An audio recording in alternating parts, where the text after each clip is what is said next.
사람이 모이는 곳에는 항상 미스터리한 현상이 일어나는 것 같습니다. 그리고 사람은 각자의 생각과 의도가 다르기 때문에 어떤 현상을 대할 때 그만큼 변수가 일어날 확률도 높아져요. 시간과 장소에 상관없이 자세한 설명이 어려운 현상들은 발생할 수밖에 없습니다. 인간의 역사 어디에나 있었고 어느 장소에서든 발생해 왔어요.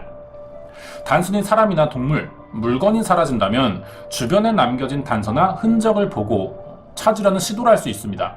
빨리 시도를 시작할수록 피해를 줄이면서 해결할 수는 있지만 시간이 오래 지날수록 차단할 확률은 계속해서 떨어질 거예요. 예를 들어 운송수단과 그곳에 타고 있던 승객 여럿이 함께 사라진 경우라면 더 심각한 상황이겠죠. 현대에도 이런 사고가 일어나면 무사히 전원 구조하기가 쉽지 않습니다.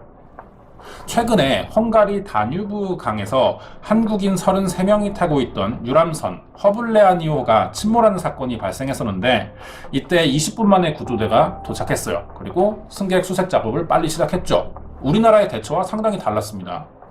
하지만 심각한 폭우로 구조 작업이 원활하게 진행되지 못하면서 승객 모두를 구하지 못했고요. 많은 인명피해가 있었어요. 현대에 일어난 사건이지만 아무리 빠르고 정확한 대처를 해도 이러한 결과는 많이 나옵니다. 그렇다면 수백 년 전에는 어땠을까요? 운송수단이 크게 발달하지 않았던 19세기는 자동차나 선박, 증기기관차가 주요 운송수단이었습니다. 당연히 지금처럼 안정적이지 못했어요. 특히 다른 나라로 갈 때는 배를 타는 게 유일한 방법이었죠. 부담이 아주 컸습니다. 배라는 자체가 위험하다기보단 그 당시에 배를 타야 하는 환경이 좋지 못했어요.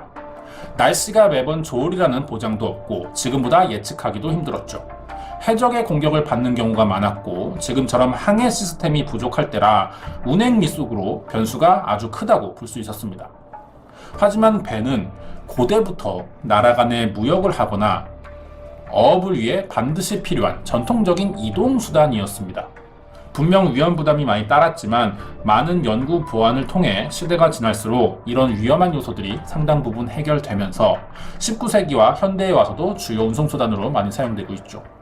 이번에 알아볼 이야기는요, 19세기에 일어난 가장 미스터리한 사건 중 하나로 140년이 지난 현재까지 사건의 원인을 제대로 밝혀내지 못하고 있는 실종 사건입니다.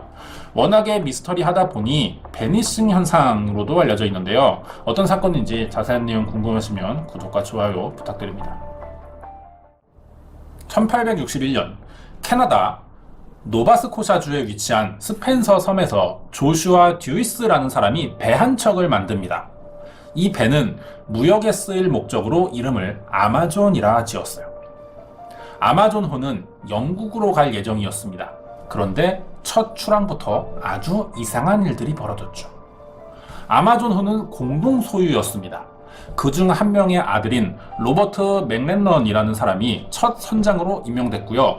그런데 9개월 만에 폐렴에 걸립니다. 첫 항해를 시작하고 이틀째가 되는 날 폐렴과 전혀 상관없는 심장마비로 사망했죠. 그 당시 선장이 사망하면 바다의 시신을 떠내려 보내는 문화가 있었습니다. 사망한 선장에 대한 예의이기도 했죠. 그래서 선원들이 맥렌런 선장을 관에 넣어 바다로 내려 보내려고 하는데 이때도 사고가 발생했어요. 항해사 한 명이 발에 밧줄이 감기면서 물에 빠져서 익사했죠. 항해 중 2명이 연달아 사망합니다. 배는 서둘러 귀향을 시도했어요.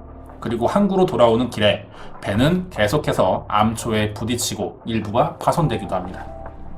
아마존호는 돌아와서 바로 수리를 했고요. 다음 선장이 임명됐어요. 두 번째 선장의 이름은 존 너팅 파커였습니다. 배 수리가 끝나자 다시 출항을 했는데 계속해서 이상한 현상이 발생합니다. 그 당시는 전구가 없었어요. 그래서 기름 램프를 대신 사용했는데 어느 날 바다에서 어선을 들이받는 사고가 발생합니다. 이때 램프가 쓰러지면서 기름이 흘러나왔고 화재가 발생했죠. 새로 교체된 선장이 배를 제대로 관리하지 못하자 다시 새로운 사람으로 교체됩니다. 그런데 이 선장도 운항 도중 다른 배와 충돌 사고를 냈어요. 이 당시 사람들은 배와 바다에 관한 미신을 특히 많이 믿어오고 있었습니다. 선장을 바꿔도 불길한 일이 계속 벌어지자 사람들은 아마존호가 저주받은 배라고 부르기 시작합니다. 이렇게 많은 사건 사고가 있었지만 캐나다 노바스코샤주는 6년간 계속 아마존호를 운행하면서 많은 경제적 이윤을 만들어냈어요. 주로 서인도 제도와 중앙아메리카, 남아메리카를 다니며 화물 운송에 사용했죠. 하지만 결국 배는 팔립니다. 1867년에 태풍을 만나 좌초된 적이 있습니다. 이때 다행히 구조받긴 했지만 소유주들이 계속된 사고를 겪게 되면서 더 이상 운행에 사용할 수 없다는 판단을 한 거죠. 아마존은 그해 바로 뉴욕에 사는 리처드 하인즈라는 사람에게 1750달러에 판매됐고요. 9,000달러의 거금을 들여 수리하면서 미국 선박으로 등록됩니다.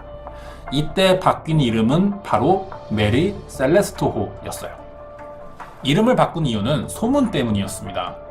새 소유주가 된 사람이 캐나다에서 저주받은 배 취급을 받아 팔렸다는 사실을 알고 있는 데다 이 소문이 퍼지기라도 하면 아무도 같이 사업을 하지 않을 것이고요. 배 이름을 바꾸면 저주를 피할 수도 있겠다는 생각을 한 거죠. 구매 당시 배는요, 나무로 만든 바닥이 썩어 있었다고 합니다. 여기에 구리판을 깔았고 선실도 확장하면서 대형 선박으로 개조됐어요. 그리고 새 선장이 임명됩니다. 이 사람의 이름은 벤자민 브리그즈라는 아주 경험 많은 베테랑 선원이었어요.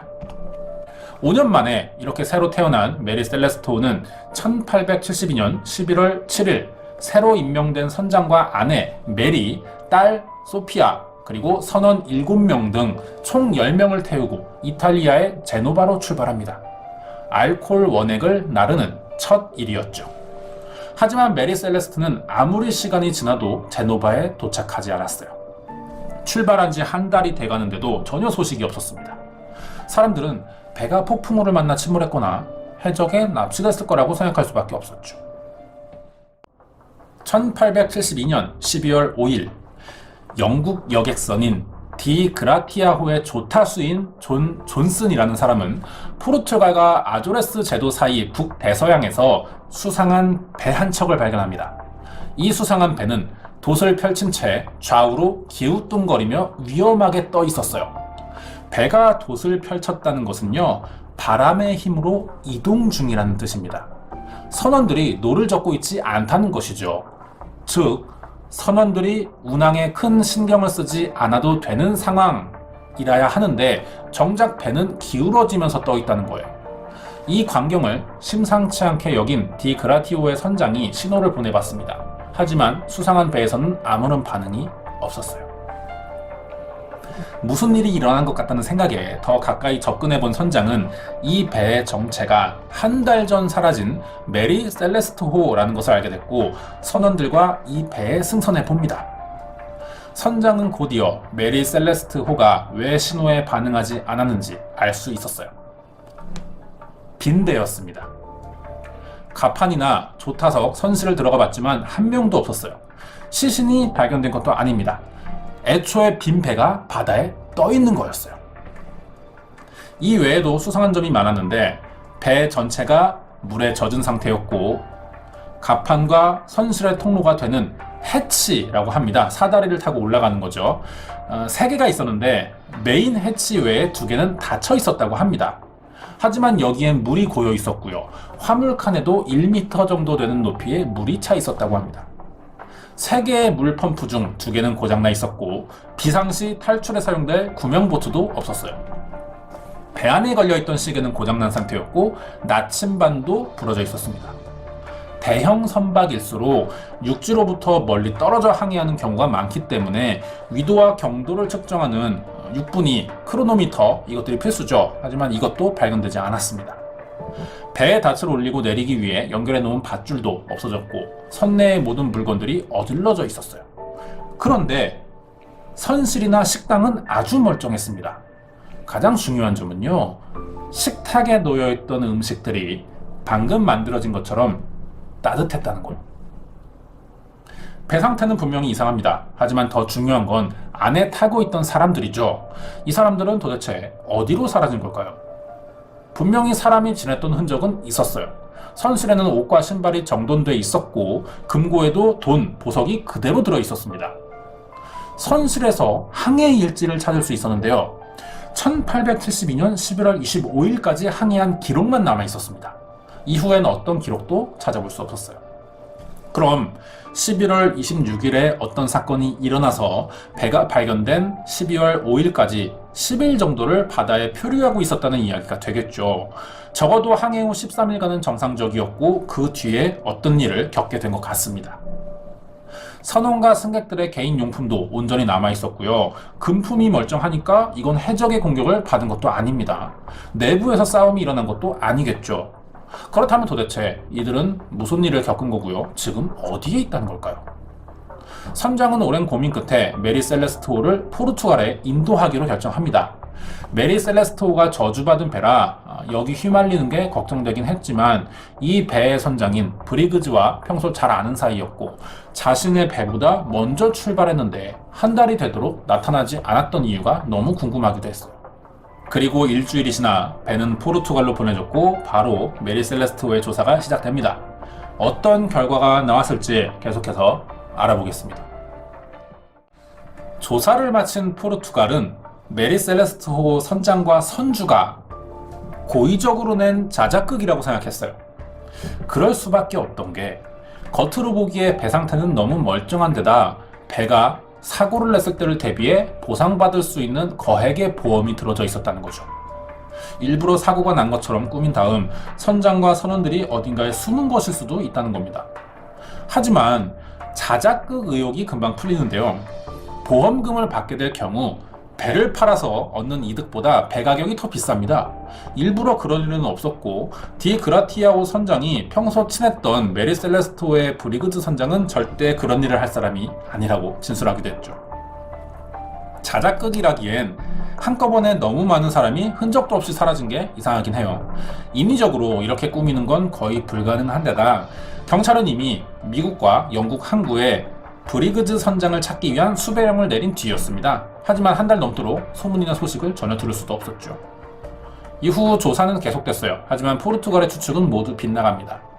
게다가 메리 셀레스트를 데려온 디 그라티오 사람들이 일부러 이 배를 공격해 사람들을 죽이고 우연히 배를 발견한 것처럼 꾸민 것이 아니냐면서 살인사건 용의자로 몰아가기도 했어요.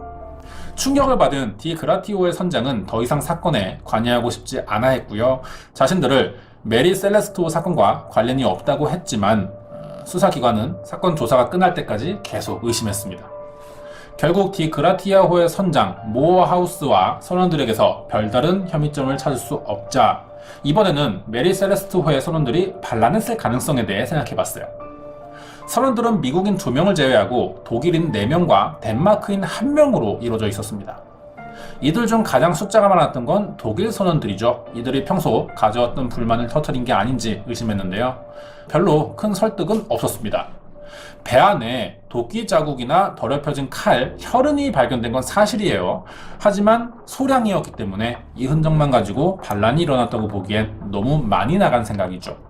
혈흔이 적었기 때문에 이거는 가벼운 상처로 생긴 가능성이 더 높아 보였고요.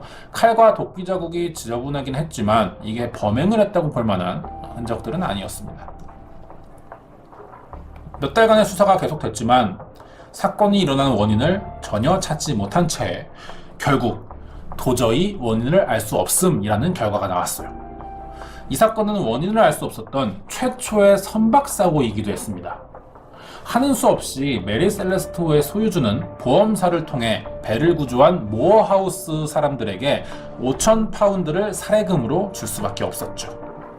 이렇게 내막을 밝히지 못한 채 사건 수사가 종결됐고 사건은 잊혀집니다. 그렇다면 메리 셀레스토 선장과 가족, 선원들은 전부 어디로 사라진 걸까요? 그 뒤로 이들이 나타났다는 소식은 들리지 않았습니다. 여기에 메리 셀레스토가 미국에 돌아오자 선주인 J.H. 윈체스터의 아버지도 물에 빠지는 사고로 익사했죠. 어떻게든 배를 빨리 처분하고 싶었던 선주는 헐값에 배를 팔아 넘겼고요. 그 뒤로 이 배는 13년 동안 선주가 17번이나 바뀌었고 이 배를 소유했던 모든 사람들에게 여러 가지 사고를 겪게 만들었습니다. 마지막 선장이었던 길먼 C. 파커는 정말 메리 셀레스토가 저주를 받았다는 생각에 배를 완전히 없애버리려고도 했어요. 하지만 투자금이 아까웠습니다. 그래서 배에 물건들을 가득 실어 고의로 침몰시킨 후 보상금을 받으려고 했죠. 바다에 끌고 나갑니다. 그리고 암초에 부딪히게 만들어서 침몰시키려고 했는데 실패했어요.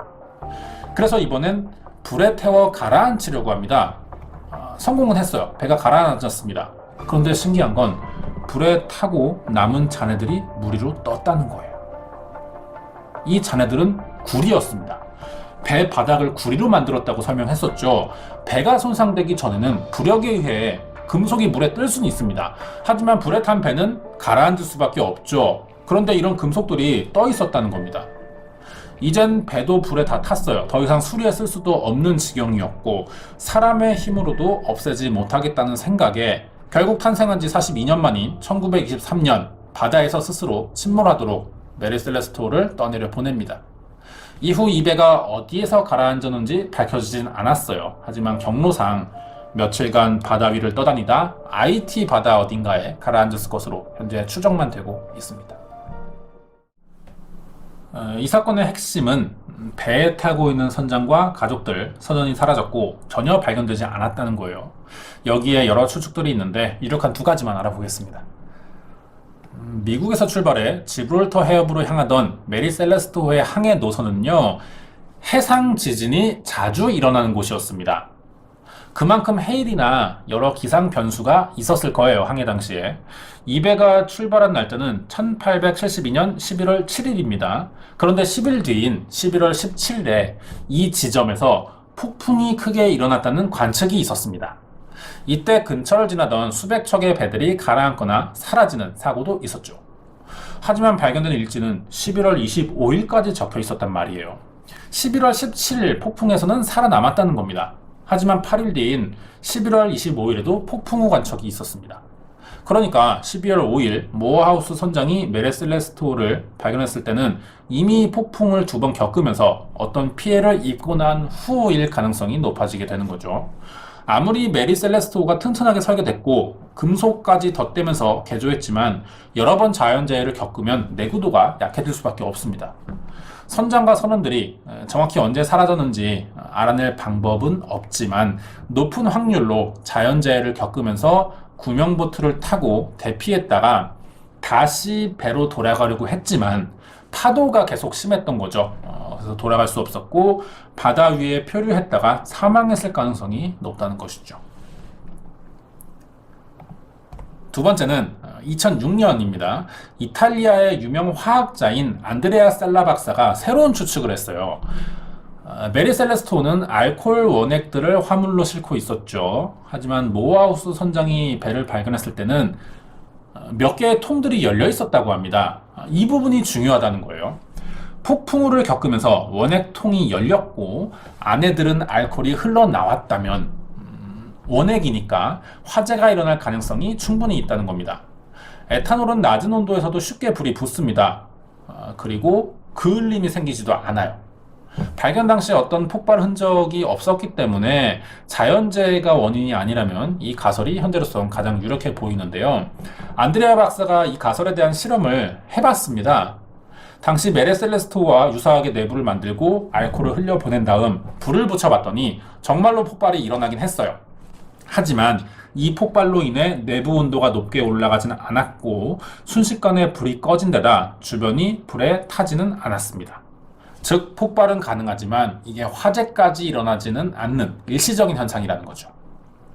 박사의 생각은 배 안에 드럼통들을 그 당시에 금속 밴드로 고정하고 있었는데 폭풍우를 만나 배가 흔들리면서 이 금속 밴드들이 서로 부딪혔고 이때의 마찰로 스파크가 일어나면서 알코올에 점화됐고 폭발하면서 화재가 잠깐 일어났었다는 거죠. 그러자 놀란 사람들이 배 내부에서 불이 났다고 생각하고 황급히 몸만 챙겨 탈출했다는 거예요. 그리고 돌아오지 못했다는 거죠. 지금이라면 적재물에 관한 특징을 뱃사람들은 충분히 숙지하고 있었을 겁니다. 오래전이니까 이런 과학 상식이 없는 사람들이라면 충분히 보일 수 있는 반응이라고도 생각되는데요. 현재까지 이 사건은 안드레아 셀라 박사의 가설이 가장 신빙성이 높다고 알려져 있습니다. 하지만 제대로 원인을 찾지는 못하고 있는 상황이죠.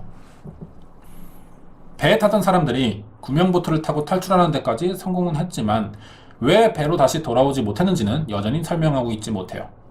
결국 이 사건을 설명할 수 있는 당사자들의 생사 여부가 불투명해지면서 배만 남은 의문의 사건으로 남았고요.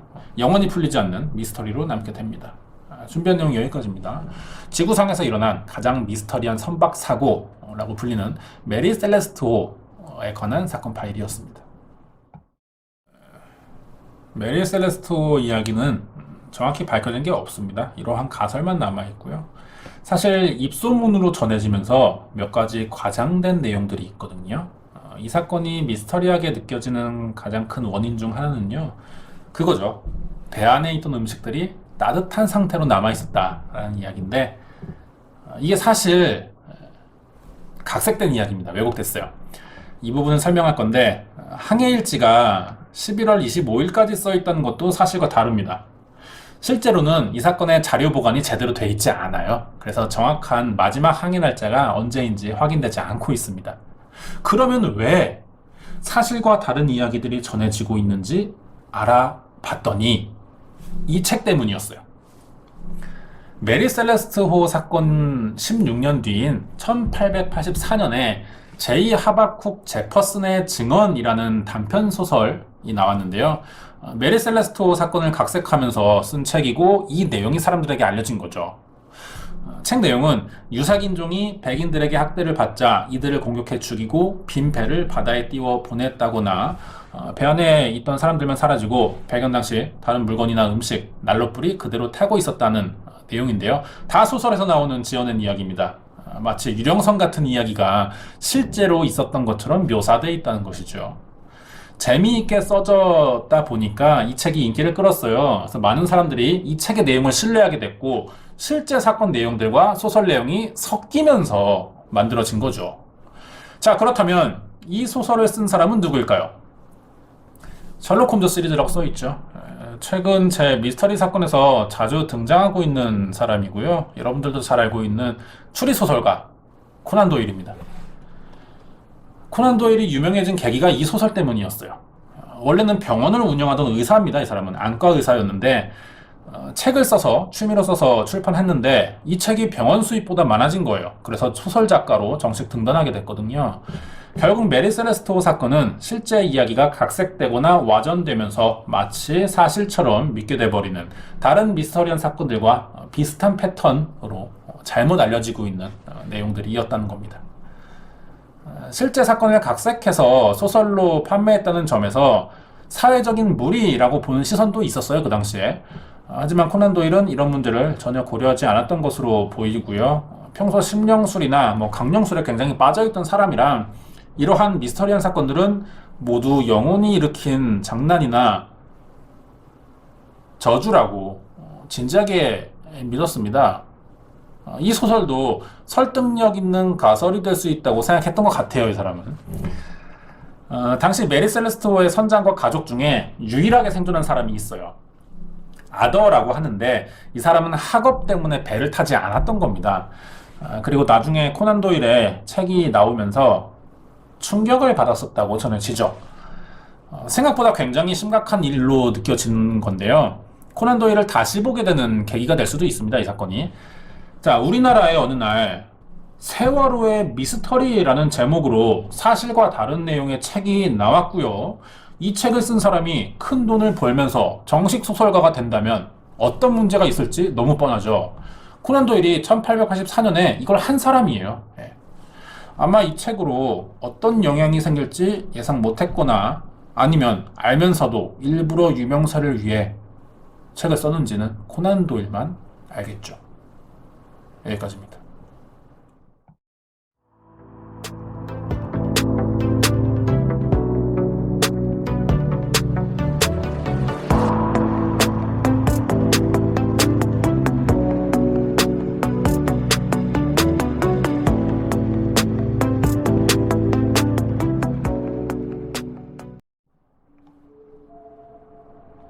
사람이 모여 집단을 형성하게 되면 그 사이에서 분쟁이라는 건 자연스럽게 따라옵니다. 이때 적절한 대화로 원만한 합의를 보는 게 가장 이상적인 결과가 되겠죠. 하지만 이런 좋은 결과가 항상 나오는 건 아니에요. 입장 차이를 좁히지 못하면 더 이상의 대화는 힘들어지고 합의를 이끌어내기도 어려워집니다. 합의를 보지 못했지만 이것도 굉장히 자연스러운 현상이기 때문에 크게 걱정할 일은 되지 않을 것 같습니다. 이후에 더 큰 분쟁으로 변하게 될 때가 문제겠죠. 예를 들어서 어떤 사건이 일어났을 때 피해자와 가해자의 주장이 달라서 합의가 되지 않고 법적인 판결을 받아야 되는 경우가 생깁니다. 일방적인 범죄나 사고가 아니라면 서로 자신이 더 유리한 쪽으로 이야기하게 되죠. 이걸 재판에서는 증거를 통해 사실을 가려내는 겁니다. 그런데 법적 절차를 밟아도 모든 판결이 다 공정하게 나오는 건 아니기 때문에 여기서 다시 새로운 억울한 사람이 나타날 수도 있죠. 한번 내려진 판결은 다시 뒤집을 수 없다는 일사부재리의 원칙이 있고요.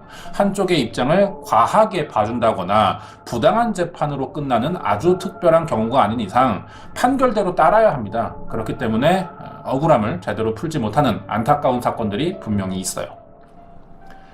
이번 이야기도 앞에서 말한 입장 차이로 제대로 된 합의를 이끌어내지 못하고 있는 사건 중 하나입니다.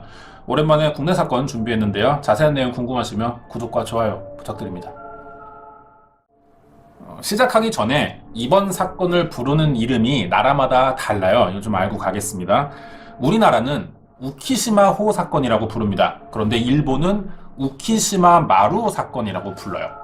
이름이 다른 이유는 일본의 여객선이나 화물선, 어선 등 민간용 선박의 이름을요, 끝에 항상 마루라고 쓰게 법이 만들어져 있습니다. 그래서 항상 사용해야 돼요, 마루를. 일본 선박들은 마루, 무슨 마루라는 이름을 다 가지고 있습니다. 그런데 우리나라는 이런 법이 없어요. 그래서 마루 대신 호라고 부르는 경우가 많죠. 그래서 일본은 우키시마 마루, 그리고 우리나라는 우키시마 호라고 합니다. 저는 우키시마 호 사건이라고 설명을 하겠습니다. 다음으로는 사건이 일어나게 된 역사적인 배경 좀 알아야 하는데요. 우리나라는 약 36년간 일제 치하 식민지를 받았습니다. 그리고 1945년 8월 15일 일본의 항복선언으로 광복을 하게 됐죠. 그 당시 국내에 살고 있는 조선인들은 광복을 누릴 수 있었어요. 하지만 일본으로 강제 징용된 사람들은 그러지 못했죠. 마음대로 노역장 밖을 나갈 수도 없었습니다. 강제로 끌려온 사람들이 비행기를 탈 형편 당연히 안 됐겠죠. 그래서 바다를 건너 조선으로 돌아갈 수 있는 유일한 교통수단은 배밖에 없었어요. 그런데 이 배싹을 지불할 돈도 없었습니다. 일본이 조선인들에게 일은 시켰지만 무임금으로 부려먹었고 반항하면 죽였기 때문에 결국 돈 한 푼 제대로 받은 사람이 없었어요. 징용된 조선인들은 집으로 돌아가려고 했지만 일본 정부는 이 사람들이 고국으로 돌아가서 전범국이 된 일본이 한 일을 외부에 알리고 보복을 할지도 모른다는 생각이 들었습니다. 일본 정부는 고민 끝에 폭동이 일어나기 전 미리 조선인 노동자들을 송환하라면서 지시를 내려요. 일본에 끌려온 조선인들에게 이번 배를 타지 않으면 다시는 돌아가지 못한다는 전단지를 뿌렸고요. 배에 타지 않으면 식량 배급도 하지 않겠다는 협박을 했습니다. 굉장히 이상한 상황이죠. 자유가 된 사람들이에요. 그래서 자신들이 선택을 해서 돌아가고 싶으면 돌아가고 남을 수도 있고요. 돌아가겠다고 생각을 했으면 언제 돌아갈지 본인들이 다 정하는 게 자연스럽습니다. 그런데 일본은요, 이상하게도 징용된 조선인들을 강제로, 그것도 한 번에 배에 태워서 보내려고 했다는 거죠. 원래 이때 일본의 목적은요, 조선에 거주하고 있던 일본인들을 다시 본국으로 데려오는 거였습니다. 하지만 갑자기 명령이 바뀌어요. 일본 북부 지방에 있던 조선인 노동자들을 부산으로 실어 보내게 됩니다. 기존에 배를 타고 있던 일본의 승무원들은요, 겁이 났어요. 조선인들을 태우고 조선으로 갔다가 괜히 거기서 보복당할 수 있으니까요. 그래서 이 명령에 항의했지만 정부의 강력한 지시 때문에 어쩔 수 없이 조선인들을 태우고 부산으로 가게 됐죠. 이때 사람들이 탔던 배가 바로 사건의 주인공이 되는 우키시마호입니다. 이렇게 조선이 독립한 지 6일 만인 1945년 8월 21일 우키시마호에 약 7천여 명의 조선인들과 일본인 승무원들이 일본 아오모리현 오미나토 항을 떠나 부산으로 향하게 됩니다. 그런데 태평양 전쟁과 2차 세계대전을 치른 지 얼마 안 된 시점이에요. 일본 해역 근처에 미 해군이 설치한 기뢰들 약 11,000여 개가 깔려 있었습니다. 미 해군과 소련 해군의 잠수함도 항상 지나다니고 있었죠. 우키시마호 출발 다음 날 일본의 다른 배가 격추된 적이 실제로 있기도 했었거든요. 일본 입장에서 이 바다를 나간다는 것은 목숨을 걸어야 하는 위험한 일이었죠. 하지만 왜인지 일본은 어떻게 해서든 조선인들을 돌려보내기 위해 굉장히 서둘렀어요. 하지만 출항 3일 만에 우키시마호는 어떤 이유에서인지 알려지지 않습니다. 갑자기 방향을 바꿔서 일본 중부 연안의 마이주루항으로 들어가게 됩니다. 마이주루항 근처에서도 미군이 설치해 놓은 기뢰들은 있었습니다. 일본도 이 사실을 잘 알고 있었고요. 결국 마이주루항에 들어가던 우키시마호가 갑자기 폭발하면서 배가 침몰하게 됐어요. 이 사건으로 홋카이도, 아오모리, 도호쿠 등에 강제 징용돼서 노역하고 있던 조선인 수천 명이 사망하게 됐죠. 일본이 그리고 이 사실을 숨깁니다. 사건에 대해 아는 사람은 소수의 생존자들 그리고 일본 정부 외에 아무도 몰랐어요. 그러다 1977년 일본의 공영방송인 NHK가 다큐멘터리 폭침이라는 방송을 하면서 이 사건이 외부에 알려지게 됐죠. 그 후 1992년 우키시마호 사건의 생존자들과 피해자 유족들이 일본 정부를 상대로 이 사건의 피해 보상을 요구하는 소송을 시작합니다. 자, 결과가 어떻게 됐을까요? 2001년 8월 23일 교토 지방재판소에서 일본 정부의 안전배려 의무 위반을 이유로 생존자 15명에게 1인당 300만 엔의 위로금 지급 판결을 내렸지만 공식적인 사과 요청은 기각했습니다. 그리고 2년 뒤 2003년 오사카 고등재판소에 원고의 패소 판결을 내렸죠. 그러니까 일본이 잘못했지만 일본의 재판부는 일본의 편을 들어주는 겁니다. 패소 판결의 이유는 한일 기본조약 때문이었습니다. 일본 정부의 과실이 있더라도 한일 기본조약에 의해 오래전 보상이 끝났기 때문에 지급할 의무가 전혀 없다는 거죠.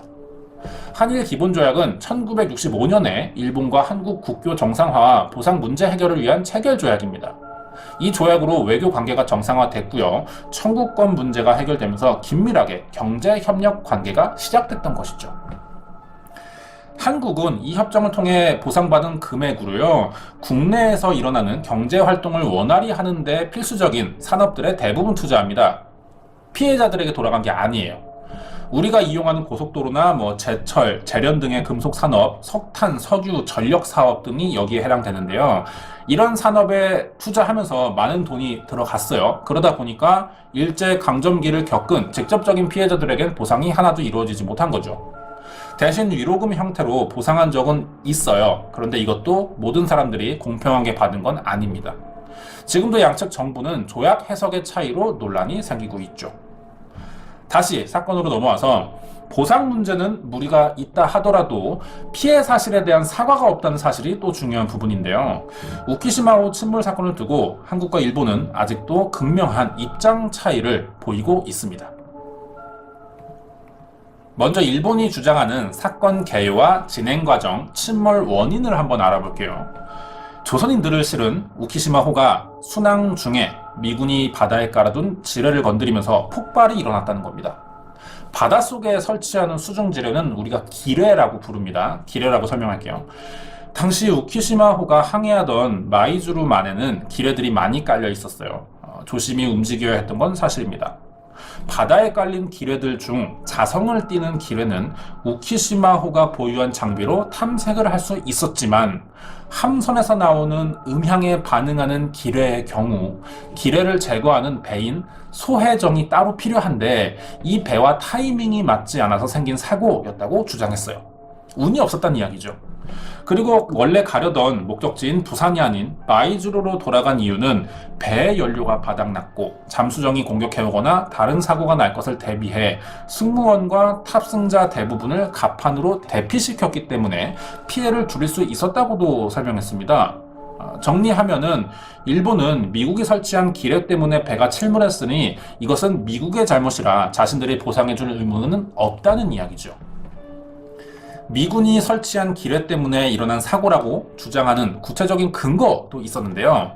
우키시마호를 인양해 보니까 배 상체가 아니라 아래쪽에 집중적으로 폭발한 흔적이 남은 점과 선체 부품이 흩어져 날아가거나 다른 어뢰나 미사일에 타격받은 흔적이 없다는 점, 폭발 이후 바닷속의 흙이 수면 위로 올라오면서 물이 탁해진 것과 배에 타고 있던 사람들의 몸에 화상을 입은 흔적은 없었고 시신도 비교적 온전했기 때문에 일본의 과실이 아니며 미군 측에서 우키시마호 침몰 사건을 수중에 깔아둔 기뢰에 의한 사고라고 기록되어 있는 문서도 자신들의 주장을 뒷받침하는 근거라고 설명했습니다. 자, 그러면 반대로요, 한국의 입장은 어떨까요? 일본의 주장을 모두 강하게 부인했습니다. 우키시마호 폭발 사고의 원인은 일본 해군이 계획적으로 꾸민 범죄라고 주장했어요. 우키시마호에 탄 승무원들은 배가 도착하자마자 조선인들에게 보복당할 것을 두려워했습니다. 그래서 강제 징용된 조선인들을 태워 부산으로 보내라는 명령에 항의했죠. 그런 이유로 우키시마호에 폭탄을 몰래 설치한 뒤 주위가 허술해진 틈을 타서 배와 함께 침몰시켰다는 가설이 우리나라의 주장입니다. 당시 우키시마호에 탑승했고 사고에서 살아남은 생존자들의 증언을 들어보면요, 일본 해군이 조선인들을 모두 강제로 태워 보내려고 했고 일본에 남고 싶어한 사람들까지 끌고 와서 억지로 돌려보냈다고 합니다. 배가 폭발해서 침몰할 때 정황도 일본의 주장과 아주 다른데요. 일본은 승무원들이 승객을 모두 갑판으로 이동시켜 피해를 줄였다고 말했지만 생존자인 최기령 씨는요, 정반대로 기억하고 있습니다.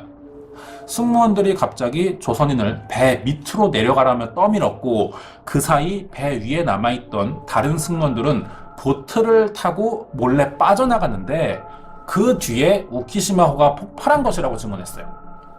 또 다른 생존자인 강희순 씨는 승무원들이 강제로 조선인들을 떠밀었다는 증언 대신 선상 제일 꼭대기에 타고 있었다는 말도 했습니다. 생존자들의 증언이 다 일치하는 건 아니에요, 지금. 증언들이 조금씩 다른 부분은 있지만 우키시마호 내부에서 무언가 폭발에 침몰했다는 일치하는 증언도 있었습니다. 폭발음이 3, 4회 정도 들렸다고 하는데요. 이 증언대로라면 일본의 주장은 모순됐다고 볼 수 있죠. 만약 기뢰에 의한 폭발이 사실이라면 폭발음이 3, 4회 연속으로 들릴 수는 없습니다. 한 번의 폭발로 침몰해야 돼요. 이건 배 위에 있던 폭발물을 연속해서 터뜨렸다고 봐야 할 것 같습니다. 만약 여러 개의 기뢰가 물속에서 폭발한 것이라면 해수면 위로 수십 미터의 물기둥이 생성돼야 하는데 생존자들은 이러한 부분을 전혀 증언하지도 않았어요. 정말 기뢰가 직접적인 폭발 원인이라고 인정하더라도 굳이 기뢰가 있는 바다 쪽 항구로 선회한 일본의 의도는 여전히 납득하기 힘든 부분이죠. 계속 부산으로 갔어야 하는 게 오히려 안전한 선택이었다는 겁니다. 그리고 사고가 일어난 지 9년 후인 1954년 일본 기업이 우키시마호를 인양했습니다. 이때 선체가 모두 바깥쪽을 향해 구부러져 있다는 사실도 드러났어요. 이게 무슨 뜻이냐면 외부로부터 충격을 받으면 그 충격이 안으로 들어오게 되니까 배는 안쪽으로 찌그러지겠죠. 하지만 바깥쪽으로 찌그러졌다는 것은 안에서 바깥으로 충격이 생겼다는 이야기입니다. 이건 선체 내부에서 폭발이 일어났다는 근거로 볼 수밖에 없는 정황이죠. 이 외에도 일본과 한국에서 주장하는 탑승자와 희생자의 숫자가 서로 다른 점도 있습니다. 일본은 우키시마호에 탄 조선인 승객이 약 3,725명, 해군 장병은 255명이었으며 이들 중 조선인 524명과 승무원 25명이 사망했다고 발표했는데요. 하지만 당시 승선자 명단을 일본이 작성하지 않았기 때문에 이 기록도 추정에 의한 정확한 숫자가 아닙니다. 정확히 몇 명이 승선하고 사망했는지는 알지 못해요. 파악하지 못하고 있습니다. 이 주장에 대해 생존자들은 일본이 발표한 숫자보다 더 많은 조선인이 타고 있었으며 사망자 수도 훨씬 많다고 증언했습니다. 생존자들의 증언에 따르면 조선인들은 대략 7,000에서 7,500명 정도가 타고 있었다고 합니다. 일부 사람들은 10,000명이 넘게 탔다는 증언도 있었지만 이들의 주장에서 평균치를 내보면 사망자는 현지인들의 증언까지 합해서 최소 1,000명에서 3,4,000명 사이 정도로 보고 있습니다. 여기서 중요한 점은요, 이런 대형 사건이 있었는데도 우리는 60년이 넘도록 잘 모르고 있었어요. 당시 조선인 생존자들이 극소수였고요. 연합군 사령부에 우키시마호 침몰 사건이 보고도 됐었지만 사망자를 여기서 한 번 더 축소합니다. 256명이라고 알렸죠. 공식 발표에서 50%나 더 줄어든 거예요. 전쟁에서 이 정도의 사망 숫자는 그렇게 심각한 사건으로 보이지 않을 것 같습니다. 그렇기 때문에 이 사건이 잘 알려지고 있지 않은 것 같아요. 거기에 1954년 배를 인양한 뒤에 특별조사 없었어요. 그리고 우키시마호 선체를 민간 기업에 고철로 팝니다. 그래서 더 이상 선체 조사가 불가능해요. 지금은 배 자체가 아예 사라져 버렸습니다. 일본에 남아있던 조선인들의 사건 진상 요구도 일본은 전부 무시했기 때문에 조사가 제대로 이루어지지 않았던 거고, 따라서 더 이상 알려질 수 있는 빌미 자체가 사라진 거죠. 이후 우키시마호 사망자 유골로 추정되는 약 300여 구 정도의 유해가 국내로 반환되긴 했습니다. 그런데 이거 유전자 감식해 보니까 여러 사람의 유골을 뒤섞어서 보냈어요. 어떻게든 일본이 사건을 숨기려고 하는 의도들이 충분히 보이고 있습니다. 하지만 오랜 시간이 지나고 나서야 일본 방송사가 다큐멘터리를 제작했죠. 우키시마호 사건이 이렇게 알려지게 됐습니다. 그래도 최종 패소 판결로 피해자들이 아무런 사과나 보상을 받고 있지 못하고 있는 상황이에요. 이 사건을 접한 남북한과 해외 관련 단체들이 진실을 요구하는 공동성명도 이루어졌고요. 유엔 인권위원회에 사건 진상조사를 위한 국제조사단을 일본에 파견해달라고 요구한 상태입니다. 하지만 아직까지 자세한 결과는 밝혀지지 않고 있어요. 이 사건은 미국이 설치한 지뢰로 인한 침몰이었을까요? 아니면 강제에 침용된 조선인들의 증거를 없애기 위해 일본이 벌인 자작극이었을까요? 준비한 내용 여기까지입니다. 이번 내용은 미스터리로 남겨져 있는 우키시마호 침몰 사건이었습니다. 준비한 내용 여기까지고요. 관련된 이야기를 몇 가지 더 해보겠습니다. 2016년에요. 한일문화연구소장인 김문길 씨가 우키시마호에 폭발물에 실려 있었다고 추정되는 일본 정부 기록물을 입수해서 공개한 적이 있습니다. 이 문서인데요. 1945년 해방 직후 일본 방위청이 우키시마호를 포함한 3척의 배에 폭발물에 실려 있다는 정황을 기록한 내용으로 1945년 8월 22일 오후 7시 20분, 굉장히 정확하죠, 시간까지, 우키시마호 등 배 3척에 항해 금지 및 폭발물 처리 전문을 보냈는데, 이미 출항한 배일 경우 해상 안전한 곳에 폭발물을 투기하라는 주문이 있었다고 합니다. 생존자들이 증언한 내용대로 내부에서 폭발물이 터져 사고가 일어났다는 이야기를 뒷받침해주고 있죠.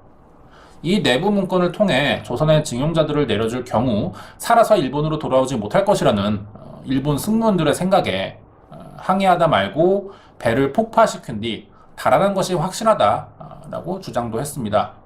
일본이 미군 기뢰에 의해 배가 폭발했다는 주장은 거짓말이 되는 문서이죠. 그리고 2019년에는요, 우키시마호 사건이 일어난 지 4달 뒤 연합군 요청으로 작성됐던 사건 조사 보고서가 공개된 적도 있습니다. 여기엔 출항 전 일본 승무원들이 조선인 때문에 자신들의 생명을 버릴 수는 없고 기뢰가 설치된 위험한 구역 항해는 절대 반대한다는 시위를 했다고 적혀 있어요. 그러자 일본의 해군 참모장이 임무를 수행해 깨끗이 목숨을 바치라는 선언도 했기 때문에 고의적으로 일으킨 사건이 아니냐는 의혹이 더 커지고 있는 상황입니다. 이렇게 의혹으로만 남아있지만 정황들이 점점 증거가 나오면서 밝혀지고 있어요. 일본은 곧 다시 또 다른 해명을 준비해야 될 겁니다. 마지막으로요, 영화인데 2019년 9월 중입니다. 우키시마호 사건을 다루는 영화가 개봉될 예정이에요. 사건 개요와 경위, 생존자들과 일본 정부의 엇갈린 주장 등을 통해서 이 사건을 고의적으로 은폐하고 있는 일본을 고발하는 내용이 될 것으로 보이는 영화입니다. 역사적 사실 다루고 있기 때문에 다큐멘터리 형식인 것처럼 보이고요. 사건을 더 자세하게 알고 싶은 분들은 이번에 개봉하는 이 영화가 좀 사건을 이해하는 데 더 도움이 될 것 같습니다.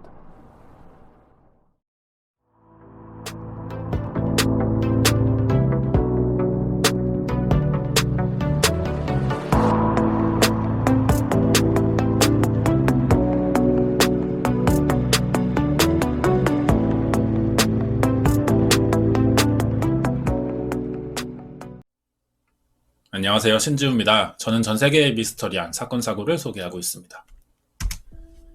1996년 8월 24일 오후 6시 30분 일본 해상보안청 경비정이 도쿄만 해상에서 표류 중인 배를 발견합니다.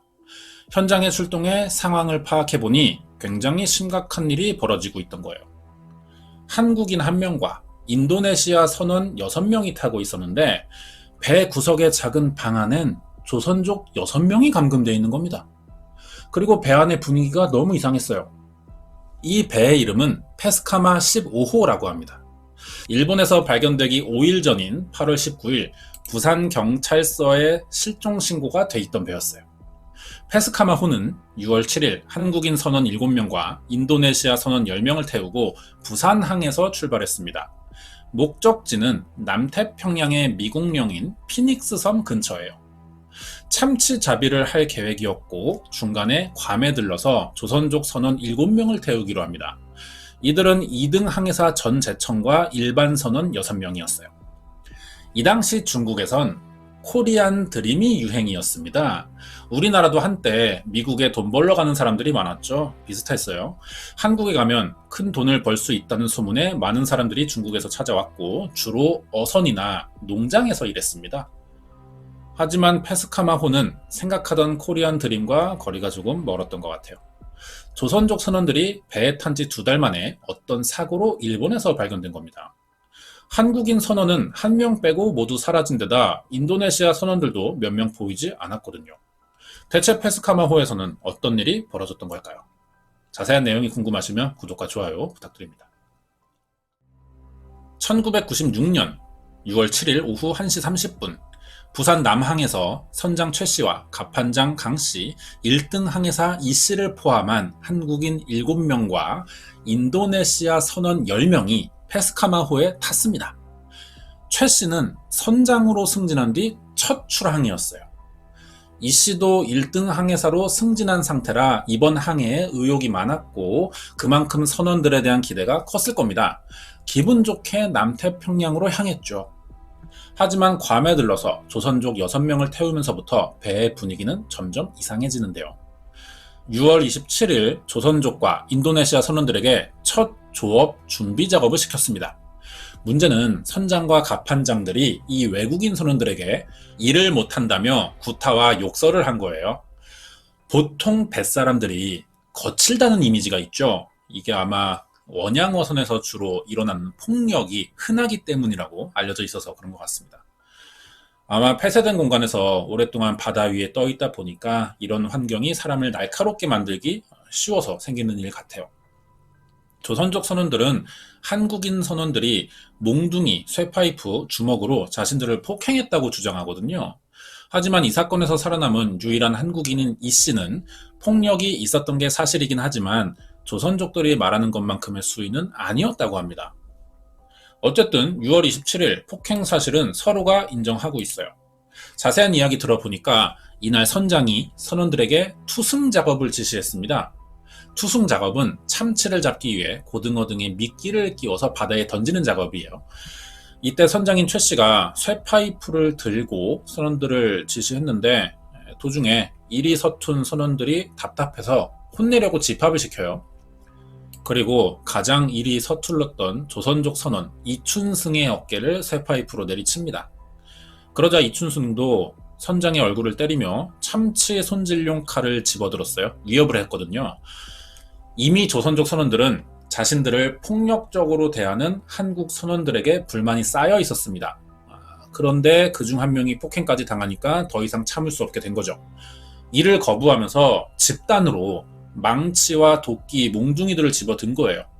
한국인 선원들도 같이 손에 무기를 들고 이들과 대치했죠. 그러자 인도네시아 선원들이 나서서 조선족 편에 섰다고 합니다. 경찰이 인도네시아 선원들에게 그때 왜 조선족 편에 섰는지를 물어봤는데요. 조선족 진술과는 조금 다른 내용이었어요. 인도네시아 선원들은 자신들이 맞는 이유가 일을 못해서 그런 것이라며 선장의 행동을 받아들이고 있는 상태였고 이를 거부할 생각은 없었다는 겁니다. 하지만 조선족들이 계속 합세하라고 부추겨서 옆에 서 있었을 뿐이고 그 전까지 배의 분위기는 그렇게 나쁘지 않았다고 했어요.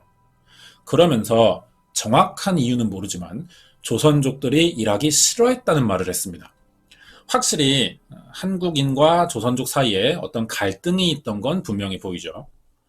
이대로 서로 무기를 든 채 3시간 정도 대치하다가 조선족의 2등 항해사인 전제천이 중재를 했습니다. 선장은 조선족들이 무기를 내려놓고 다시 일하길 원했지만 조선족은 더 이상 일할 수 없으니 집에 가겠다는 입장이었어요. 이 과정에서 편지 이야기가 나오는 건데 편지에 관해 선장은 전혀 모르고 있었습니다. 갑자기 무슨 이야기냐 물어보니까 하루 전인 6월 26일 조선족 6명이 일을 더 잘할 테니 앞으로 때리지 말라는 내용의 편지를 1등 항해사인 한국인 이 씨에게 전해달라고 부탁했는데 이 사람이 깜빡하고 선장에게 전해주지 않았다는 거죠. 선장은 이 씨를 불러서 조선족이 편지를 쓴 사실은 있는지 물어봤고요. 이 씨도 인정은 했습니다. 이때까지 조선족은 선장이 그 편지를 읽고 보복성으로 자신들을 구타한 거라고 생각했어요. 오해가 있었던 겁니다. 그러자 선장인 최 씨는 조선족에게 사과했고 다시는 폭력이 없을 거라고 약속하면서 이날의 대치는 끝이 났죠. 하지만 폭행의 횟수만 줄어들었고요. 여전히 조선족에게 이유 없는 폭력은 계속됐습니다.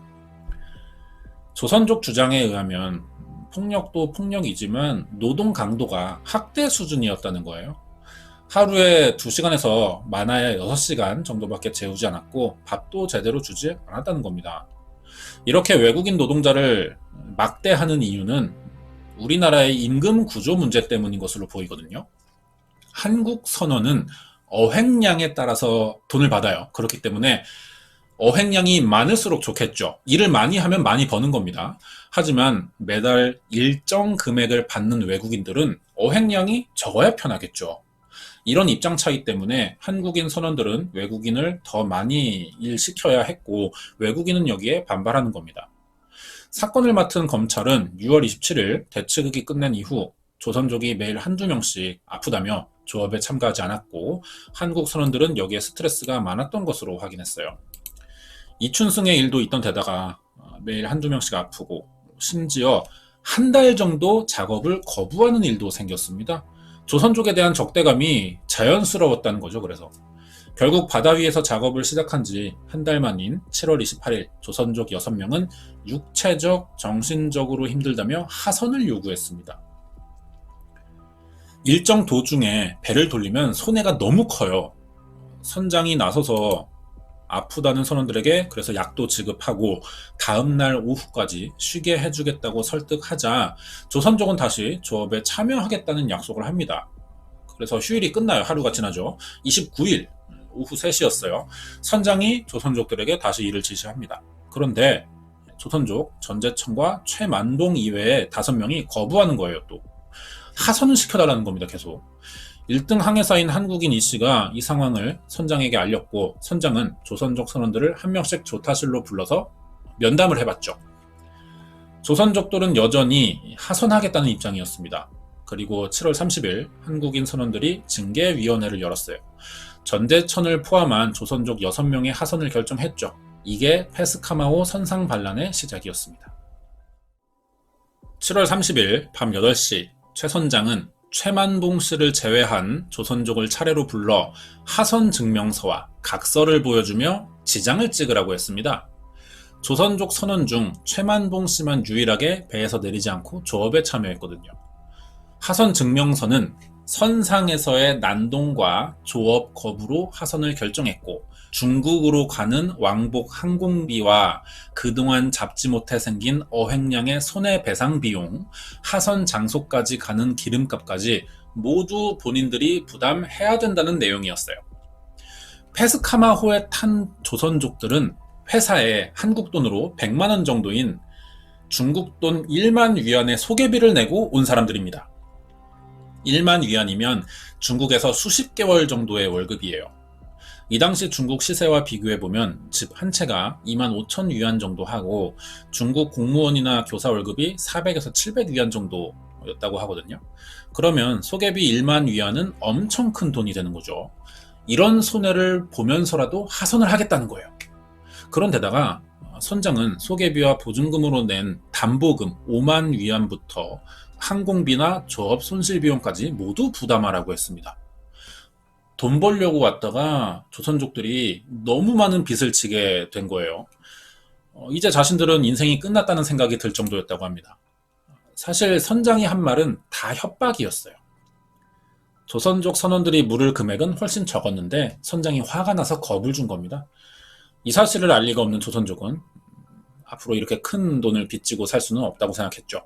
그래서 다음 날 2등 항해사인 조선족 전재천이 선장을 찾아가요. 다시 일을 시켜달라고 했는데 하지만 선장은 이미 늦었다며 거절합니다. 하선이 결정된 후고 교체될 선원도 준비된 상태라 결정을 바꾸기 어렵다는 거죠. 이전부터 조업을 계속 거부해왔기 때문에 신뢰감도 없을 거고요. 결정적으로 이미 페스카마호는 하선 장소인 사모아 기지로 가는 중이었습니다.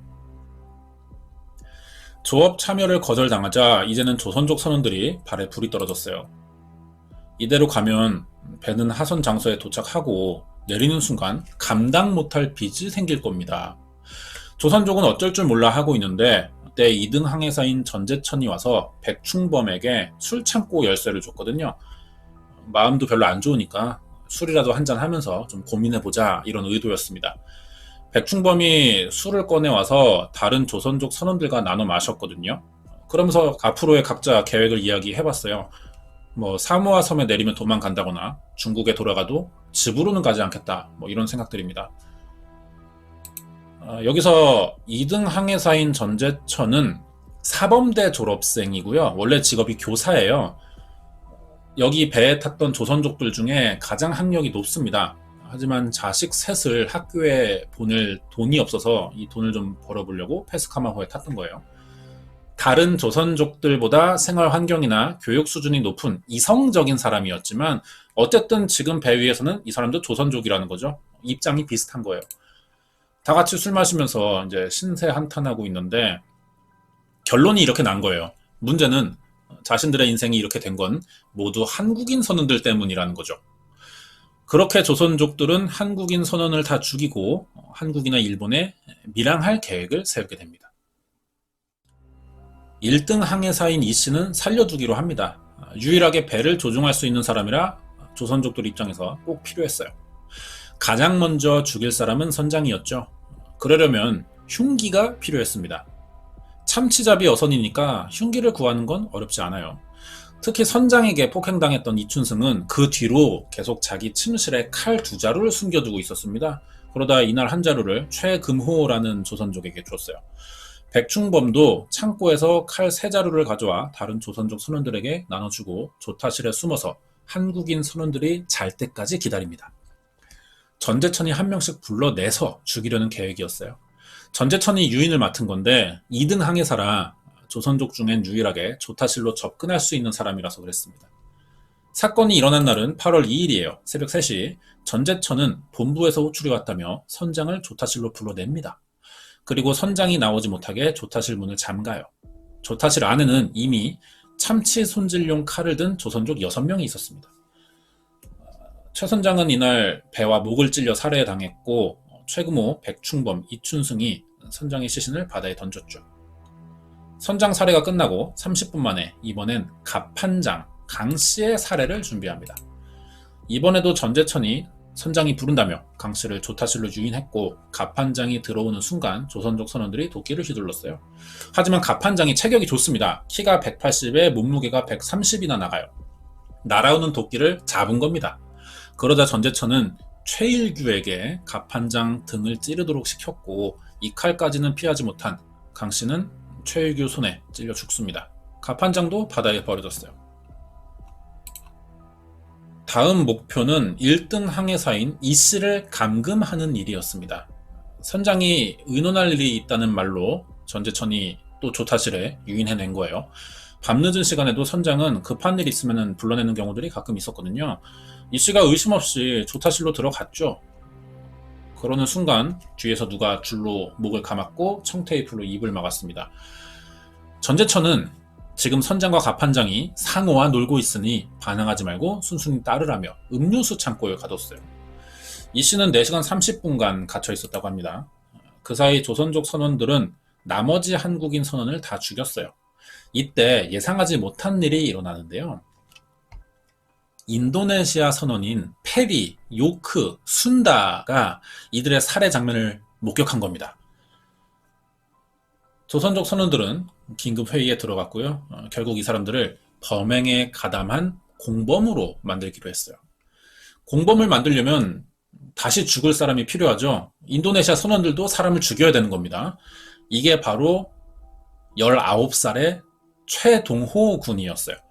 원래는 다른 배에 타고 있었는데 맹장염으로 사모아에 가던 페스카마호로 옮겨 탄 사람입니다. 아무 원한도 없어요. 이 배와 관계도 없는 사람입니다. 하지만 인도네시아 선원들을 공범으로 만들기 위해 전제천이 선장실로 주사를 맞으러 가자며 유인했죠. 조선족 선원들은 인도네시아 선원들에게 최군을 바다에 떨어뜨리라고 지시했어요. 이미 살인 장면을 목격한 뒤라 인도네시아 선원들은 조선족의 지시를 거부할 수가 없었습니다. 결국 최군을 바다로 떨어뜨려요. 산채로 빠뜨렸습니다. 사건 지점이 일어난 바다는 상어가 많은 곳이에요. 빠지면 생존율은 거의 0%에 가깝다고 할 수 있죠.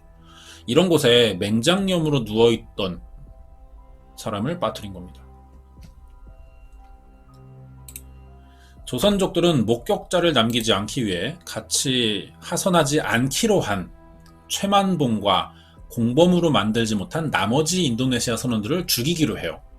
다시 전제천이 최만봉과 인도네시아 선원들에게 미끼를 냉동 창고에서 가져오라고 시켜요. 그러면서 들어가는 순간 창고에 가둬버립니다. 냉동 창고가 영하 45도까지 내려가거든요. 하루만 가두면 얼어 죽을 거라고 생각한 거죠. 다음날 8월 3일 밤 8시 냉동 창고에 가둔 선원들이 죽었는지 확인하려고 문을 두드렸어요. 그런데 이 소리를 듣고 안에서도 문을 두드리는 겁니다. 살아있던 거죠. 확인해 보니까 냉동기가 작동하지 않았습니다. 그러자 다시 냉동고 문을 잠그고 4일이 지난 7일 저녁 최만봉과 인도네시아 선원들을 밖으로 내보내요. 최만봉이 살려달라고 했지만 조선족 선원들은 몽둥이로 때린 후 바다에 던졌고 인도네시아 선원들은 이미 너무 오래 굶은 상태였습니다.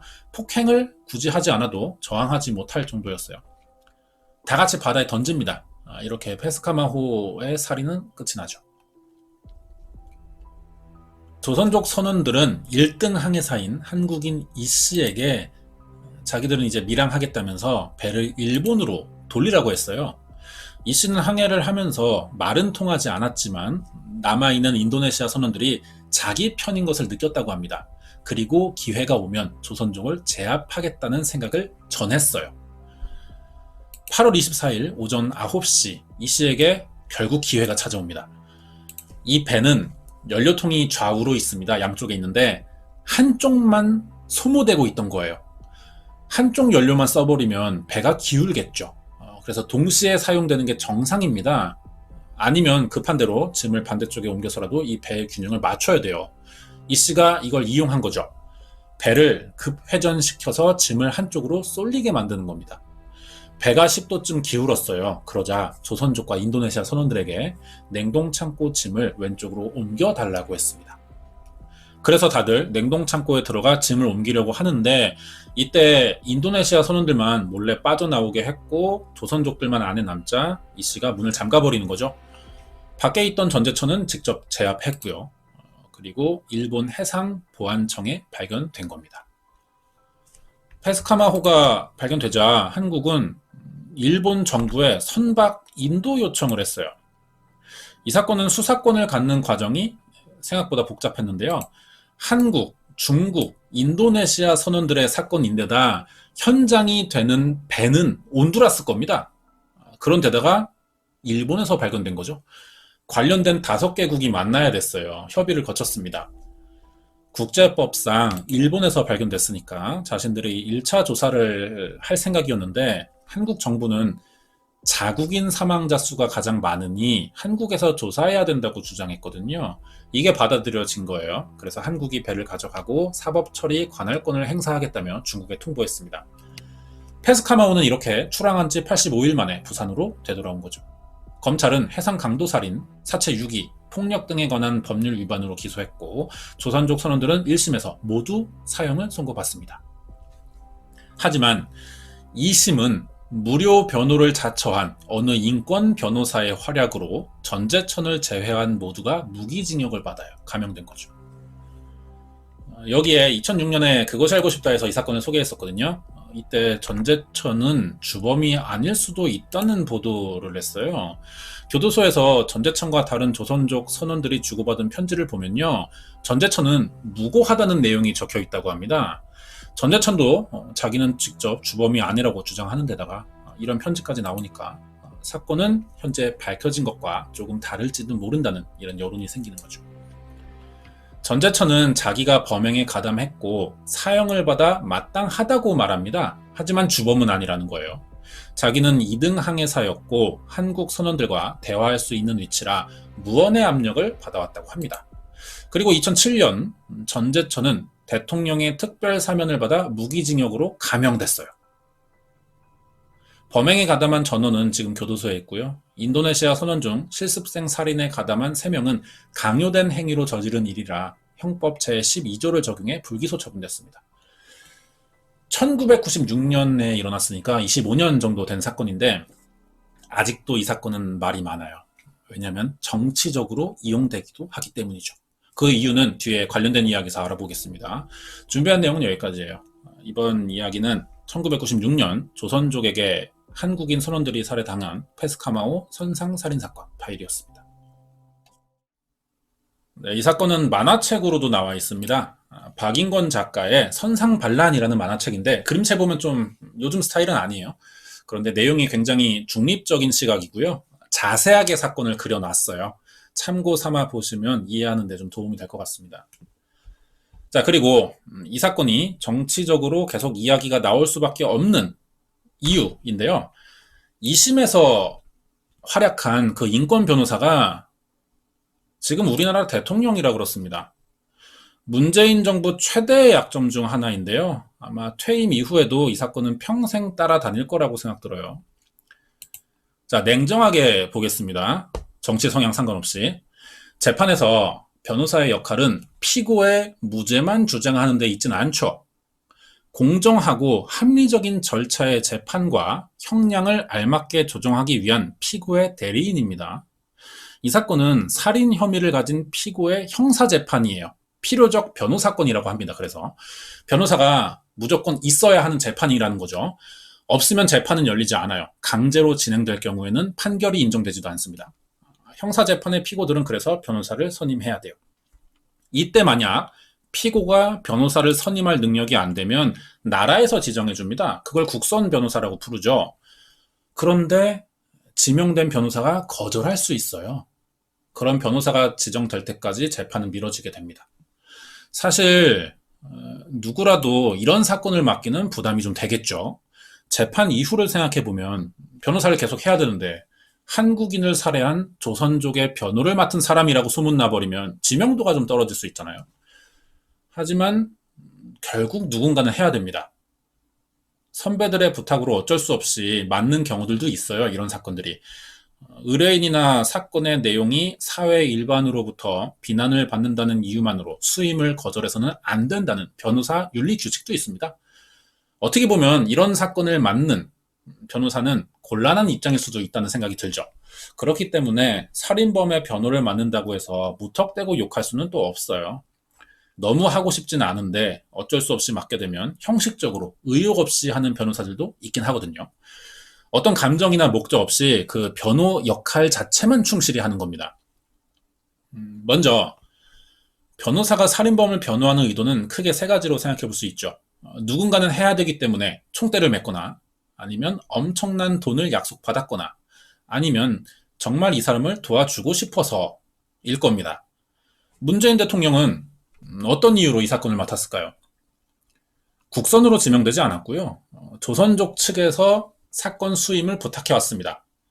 이걸 변호사 윤리 규칙대로 받아들인 거죠. 그리고 무료 변호였어요. 우리가 살인범의 변호를 인정할 수 있는 건 여기까지입니다. 이 당시 문재인 대통령의 행동을 이해하지 못하는 사람들이 많죠, 지금도. 왜 그랬냐고 물어보면은 이런 기사가 난 적이 있어요. 가해자도 품어줘야 된다라고 인터뷰한 적이 있거든요. 사실 그래요. 조선족들의 입장을 이해해 볼 수는 있을 것 같아요. 이 사건의 원인은 국내 선원들의 상습적인 폭행으로 시작됐고 문제가 있으면 정식으로 이의를 제기하거나 법률을 통해 분쟁을 해결하면 되겠지만 바다 위에서 생긴 일이잖아요. 조선족이 보호나 권리를 주장할 방법은 전혀 없었습니다. 선장의 선택으로 모든 게 결정되면서 협상의 기회도 갖지 못했고 거짓말로 협박을 받은 적도 있죠. 배에서 내리는 순간 엄청난 갚기 힘들 정도의 빚을 지게 될 처지가 되니까 궁지에 몰린 쥐가 고양이를 물어버린 겁니다. 이 사람들은 살기 위해서 극단적인 선택을 한 거예요. 잘못된 선택이긴 하지만 이런 식으로 변호의 여지는 있겠죠. 변호를 한다면. 그래도 팩트는 살인이라는 겁니다. 명백히 조선족들이 국내 선원을 죽인 집단 살인이에요. 그런데 문재인 대통령은 그 당시 조선족 선원들이 일 경험이 없어서 서툰 데다가 평등주의가 강한 중국식 사회주의 문화에 익숙하다 보니 우리나라의 방식을 자신들에 대한 멸시로 받아들이면서 우발적으로 저지른 폭력 사건이었다고 변론했다는 거죠. 정확히 이야기하자면은 이거는 폭력 사건이 아니고요. 절대 우발적이지도 않습니다. 선장에게 폭행당했던 이춘승은 계속 칼을 숨겨오면서 원한을 품었고 조선족들은 조타시를 범행 장소로 이미 삼아서 숨어 대기한 데다가 2등 항해사인 전재천이 한 명씩 선원들을 유인해왔어요. 이렇게 살해했다는 점에서 이거는 충분한 모의살인으로 볼 수 있거든요. 하지만 문재인 대통령은 변호 과정에서 사건의 심각성을 낮추는 듯한 단어를 사용했다는 거예요. 범인들이 구치소에 있을 때도요, 여러 번 면회를 갔습니다. 영치금도 넣어줬어요. 개인의 결정이라 존중은 하겠지만 국민 감정상 이해할 수 있는 사람은 많지 않을 거라고 생각됩니다. 재판은 전재천을 주범으로 봤죠. 그래서 2심에서도 유일하게 감형되지는 않았던 것 같은데 이 사람도 노무현 정권 때 사면받습니다. 그래서 무기징역이 됐어요. 조선족 전원 다 무기징역이 된 거죠. 감형된 거죠. 이때 문재인 대통령이 청와대 비서실장이었습니다. 그래서 살인범을 감형시키는데 개입한 건 아니냐 이런 의심을 받기도 했어요.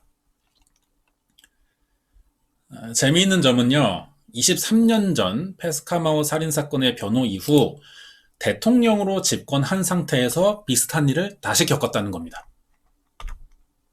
2019년에 북한 어선 살인사건이 있었어요. 북한 배가 오징어를 잡던 중 선원들끼리 16명을 죽이는 살인이 일어났고 범인 3명은 이 배를 가지고 탈북해 내려왔다가 우리나라 해군에 납포된 사건입니다. 지금 문재인 대통령을 친북이라고 보는 시각이 많죠. 23년 전에 조선족 살인범들은 가해자도 품어줘야 된다고 했었는데 이번에 북한 살인범들은 어떻게 했을까요? 이들은 스스로 귀순의향서에 서명도 합니다. 귀순 의사를 강력하게 밝혔지만 국민의 생명과 안전을 위협할 수 있는 흉악범들이라 귀순 의사의 진정성이 없어 보인다며 돌려보냈거든요. 아마 이 사람들 사형당했을 겁니다. 그래서 살 수 있는 유일한 길이 한국에 귀순하는 방법이었다고 생각한 것 같은데 정부가 받아주지 않은 거죠. 아마 청와대가 이 문제로 좀 고민했을 건데 페스카머 사건이 많이 생각나지 않았을까 이런 생각이 좀 듭니다. 여기까지예요.